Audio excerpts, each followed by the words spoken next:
जय श्री महाकाल। महाशिवरात्रि की आप सभी को हार्दिक हार्दिक बधाई।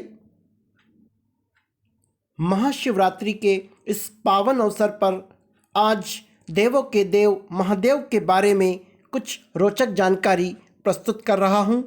आशा है आपको पसंद आएगी। सबसे पहली रोचक जानकारी एवं प्रेरणास्पद जानकारी, नकारात्मक चीज़ों को सकारात्मक लेना। आप सभी जानते हैं कि जब समुद्र मंथन हुआ था तो विष बाहर आया था, तो सभी ने अपने कदम पीछे खींच लिए थे क्योंकि विष नहीं पीना चाहता। ऐसे में महादेव सबसे पहले आगे आए और उन्होंने विषपान किया और उन्हें नीलकंठ कहा गया। इस घटना से बहुत बड़ा सबक हमें मिलता है कि हम भी जीवन में आने वाली नेगेटिव चीज़ों को अपने अंदर रख लें, लेकिन उसका असर न खुद पर हावी होने दे और न ही किसी दूसरे पर हावी होने दे।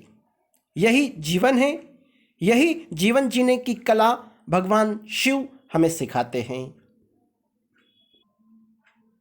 दूसरा सबक जो हमें भगवान शिव से मिलता है, तीसरी आँख। आप सब जानते हैं भगवान शिव को त्रयंबकम भी कहा जाता है, अर्थात त्रिनेत्रधारी भी कहते हैं। ये तीसरी आँख है बोध या अनुभव। दो आँखें सिर्फ भौतिक जगत को देख सकती है। यदि जीवन को समझना है तो हमें भी हमारे मन की आँख अर्थात तीसरी आँख से महसूस करना पड़ता है कि क्या अच्छा है, क्या बुरा है। जो हमें दिखाई दे रहा है वो हर समय सच हो जरूरी नहीं होता। इसीलिए हमें मन की आँख से महसूस करके ही जीवन के बारे में कोई निर्णय लेना चाहिए, तभी जीवन सार्थक हो सकता है। तीसरा संदेश जो हमें भगवान शिव से मिलता है, अनेकता में एकता। भगवान शिव का परिवार वर्तमान परिवेश में हमारे लिए एक आदर्श प्रस्तुत करता है। आप अच्छी तरह से जानते हैं कि शिव जी के गले में सांप, उनके बड़े पुत्र का वाहन मोर और उनके छोटे पुत्र का वाहन मूषक अर्थात चूहा है। प्रकृति के आधार पर मूषक, सांप, मोर ये सभी एक दूसरे के जानी दुश्मन हैं, फिर भी ये सभी साथ रहते हैं एक परिवार के रूप में। हमारे भारत देश में भी तो हम सभी अलग अलग जाति संप्रदायों को मानने वाले हैं। हम सभी भगवान शिव के परिवार की भांति बिना किसी विवाद के साथ साथ रह रहे हैं, अर्थात अनेकता में एकता की मिसाल हमें देखने को मिलती है। जो विपरीत परिस्थितियों में धैर्य न खोए, जो विपरीत परिस्थितियों में धैर्य न खोए और सबका ध्यान रखे, वो ही शिव को प्राप्त कर सकता है। चौथा संदेश जो हमें भगवान शिव से मिलता है, भगवान शिव और शमशान।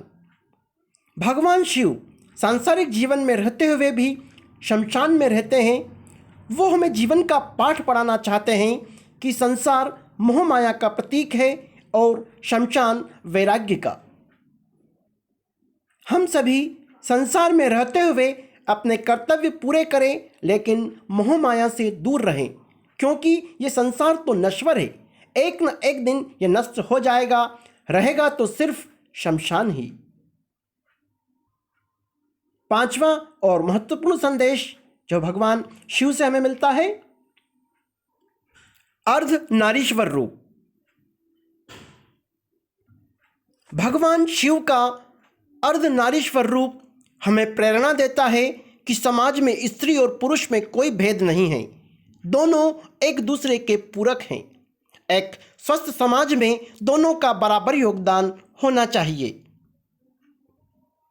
आओ इस शिवरात्रि हम सभी प्रण लें कि इस पुरुष प्रधान समाज में महिलाओं को भी उनका उचित सम्मान मिले और भगवान शिव के अर्धनारीश्वर रूप को साकार करें। ओम नमः शिवाय।